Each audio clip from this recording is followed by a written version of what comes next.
Nosotros les vamos a hablar de la curva de Phillips y sus implicaciones en el mercado laboral costarricense. Dentro de lo que es un contexto económico, el estudio del mercado laboral y su relación con el desempleo ha sido un objeto de estudio desde diferentes perspectivas macroeconómicas. En este caso lo vamos a ver desde la perspectiva de la curva de Phillips, desde una perspectiva teórica empírica. Por lo tanto, vamos a conocer de manera integral lo que permite comprender las decisiones macroeconómicas que implican una influencia en el bienestar de los trabajadores y de un mercado laboral y su eficiencia, mediante una formulación simplificada entre la relación del desempleo y los salarios, mostrando cómo una mayor tasa de desempleo puede ejercer una presión baja sobre los salarios y por el contrario, el aumentar el poder de la negociación de los trabajadores mediante una tasa de empleo más alta. Bueno, yo les voy a hablar del concepto de la curva de Phillips y cómo esta fue propuesta. De primero tenemos que esta curva es un concepto macroeconómico que lo que hace es que describe la relación inversa entre la tasa de desempleo y la tasa de inflación.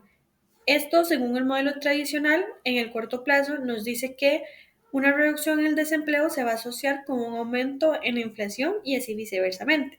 También tenemos que la relación de esta está basada en la idea de que cuando el desempleo es bajo, hay una mayor demanda de bienes y servicios, lo que tiende a subir los precios. Esta curva fue propuesta en 1957 por Alan William Phillips, que la propuso mediante un artículo titulado La relación entre el desempleo y la tasa de variación de los salarios nominales en el Reino Unido, que estaba entre los años 1861 y 1957. En sus estudios, Phillips observó que una relación inversa entre la inflación salarial y el desempleo en el Reino Unido, lo que significaba que cuando el desempleo era bajo, los salarios tendían a aumentar más rápidamente y así viceversa. Con el tiempo, esta curva de Phillips lo que hizo fue que se extendió para poder así incluir la relación entre la inflación general y no solo la de los salarios, sino también el desempleo. Aunque esto ha sido objeto de debate, especialmente en la década de 1970, cuando la estanflación, que es decir, la coexistencia de alta inflación con un alto desempleo, puso en cuestión su validez a largo plazo. Ahora bien, para poder responder a los cambios económicos, la curva Phillips original tuvo que ser ajustada para poder así incluir factores como las expectativas de inflación y las políticas monetarias. En el caso de Costa Rica, hay estudios que nos confirman que la relación entre la inflación y el desempleo sigue siendo importante, aunque sus efectos dependen más que todo del contexto y de las políticas implementadas. De este ajuste es que nace la nueva curva de Phillips NKPC, que ella incorpora expectativas racionales, lo que significa que las decisiones de precios y salarios no solo se van a basar en la situación actual, sino que también en las expectativas de inflación. Esta adaptación lo que ayuda es analizar cómo las políticas monetarias van a impactar tanto en la inflación como en el empleo y también como a corto plazo o a largo plazo. Esta nueva curva lo que destaca es la influencia de la política monetaria, por ejemplo, las decisiones del Banco Central de Costa Rica sobre tasas de interés y el control de la oferta monetaria también afectan tanto la inflación como el desempleo. Así, una política expansiva puede reducir el desempleo a corto plazo, aunque generalmente con el riesgo de así aumentar la inflación. Ahora vamos a presentar un video para así poder comprender más que todo cómo son los cambios que se van a generar en una curva de oferta y demanda. Bueno, me llamo Daniel y yo les vendré a hablar sobre la importancia de la curva de Phillips. Bueno, ¿en dónde radica la importancia de esta curva? Bueno, radica básicamente en la aplicación de la misma. Esta, como ya sabemos, presenta la relación inversa entre la inflación salarial y la tasa de desempleo. Y en esta curva se da una correlación no lineal. Esto significa que cuando una variable aumenta a mayor velocidad conforme disminuye la otra. Esta correlación, ¿qué significa? Bueno, que si un país quiere mantener las tasas de desempleo más bajas, su inflación será más elevada. Y gracias a esta aplicación, la curva de Phillips se transforma en una guía para la política económica. ¿Esto por qué? Bueno, porque ayuda a la toma de decisiones que sean entre combatir el desempleo o controlar la inflación del país. Ahora, por otro lado, esta curva, al tener ya cierto tiempito, sus años, eh, ya en la actualidad su precisión no es tan exacta. Entonces requiere que otros enfoques acompañen a la curva de Phillips para poder darle una base más firme y que sus predicciones y que la toma de decisiones sea más precisa. Muchas gracias. Bueno, seguidamente les hablaré sobre la relación de la curva de Phillips con la economía de Costa Rica. Bueno, primeramente hay que hablar un poco sobre la estructura económica de Costa Rica. Algunos estudios recientes han demostrado que la inflación importada, las variaciones en los precios de materias primas y las tasas de devolución juegan un papel importante en la dinámica inflacionaria del país. Ahora bien, también la relación entre la inflación interna y la externa refleja factores globales que impactan los precios locales, esto independientemente del desempleo interno. Ahora bien, existen varios contextos en los que la curva de Phillips puede entrar en la economía, ¿verdad? Como está el contexto de corto plazo. Bueno, a corto plazo es una curva relativamente elástica. Esto indica que las políticas monetarias expansivas pueden impulsar el producto o el desempleo, aunque a un costo inflacionario y bajo una política monetaria subóptima. También está el contexto de a largo plazo, que esta a largo plazo es perfectamente inelástica, debido a que limita la efectividad de las políticas inconsistentes, ya que pueden resultar en la inflación sin beneficios sostenibles para el empleo. Muchas gracias.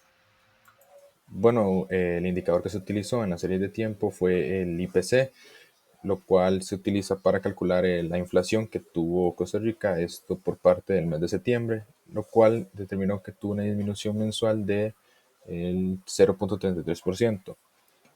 Las divisiones con mayor efecto de esta variación mensual son los alimentos y bebidas no alcohólicas y transporte. Pues por parte de los 289 bienes y servicios que integran el índice, o sea, un 41% disminuyó de precio, mientras que un 42% aumentó el precio y un 17% no presentaron variaciones. Los bienes y servicios mostraron mayor efecto negativo en la variación mensual. Estos índices son como la cebolla, tomate, zanahoria. Por otra parte, tanto el arroz como la papaya, el boleto aéreo figuraron entre los principales efectos positivos en la variación mensual del índice. Pues bueno, la población desempleada se estimó que eran 172.000 personas, divididas en 87.000 hombres y 76.000 mujeres. La tasa de desempleo del segundo trimestre del 2022 estaba cerca del 12%. A lo largo del periodo se observa una tendencia general a la baja con fluctuaciones menores. A principios del 2023 la tasa comienza a disminuir de manera más pronunciada y ya para el 2024, segundo trimestre, lo cual es abril, mayo y junio, la tasa de desempleo alcanzó un valor aproximado del 8.53%, lo cual indica que la reducción es significativa con comparación al inicio del periodo. Hola, les voy a hablar sobre un poco del análisis de los datos recolectados a través de toda la investigación. Bueno, la curva de Phillips plantea una relación inversa entre la inflación y el desempleo, lo cual significa que al bajar el desempleo generalmente aumenta la inflación debido a un mayor poder adquisitivo y una demanda de bienes y servicios. En Costa Rica esta relación ha sido observada en varios periodos de expansión económica, pero con mayor claridad a corto plazo. A largo plazo, factores como las expectativas de inflación y las políticas del Banco Central pueden alterar este comportamiento, exigiendo a los formuladores de políticas que monitoreen ambos indicadores para evitar desequilibrios. Para septiembre de 2024, el desempleo en Costa Rica bajó a 6.7 según el INEC, marcando una mejora tras los altos niveles que dejó la pandemia del COVID-19. Simultáneamente, la inflación disminuyó en un 0.33% en el índice de precios al consumidor, lo que va en contra de la relación teórica de la curva de Phillips. Este comportamiento atípico sugiere que las políticas monetarias o factores externos como el control de precios en los mercados internacionales están ayudando a controlar la inflación mientras el desempleo disminuye. Además, factores como la inflación importada por la dependencia de bienes importados y las fluctuaciones del tipo de cambio añaden complejidad a la relación entre inflación y desempleo en Costa Rica. Estos elementos hacen que el modelo de la curva de Phillips requiera adaptaciones, ya que en crisis globales la inflación puede variar independientemente del desempleo. También hay algo que se le llama la nueva curva de Phillips neokeynesiana. Resuelta relevante en este contexto costarricense, pues considera expectativas inflacionarias de empresas y consumidores, así como las políticas del Banco Central. Este modelo resalta que las políticas expansivas pueden reducir el desempleo a corto plazo, pero a largo plazo pueden generar inflación sin mejorar significativamente el empleo, mostrando la importancia de equilibrar el crecimiento y la estabilidad de precios. Para concluir esta parte, es importante mencionar que aunque la economía costarricense muestra una recuperación favorable, las políticas deben ser ajustadas a las realidades locales, vigilando las presiones inflacionarias futuras y posibles desajustes en sectores vulnerables para mantener la estabilidad macroeconómica.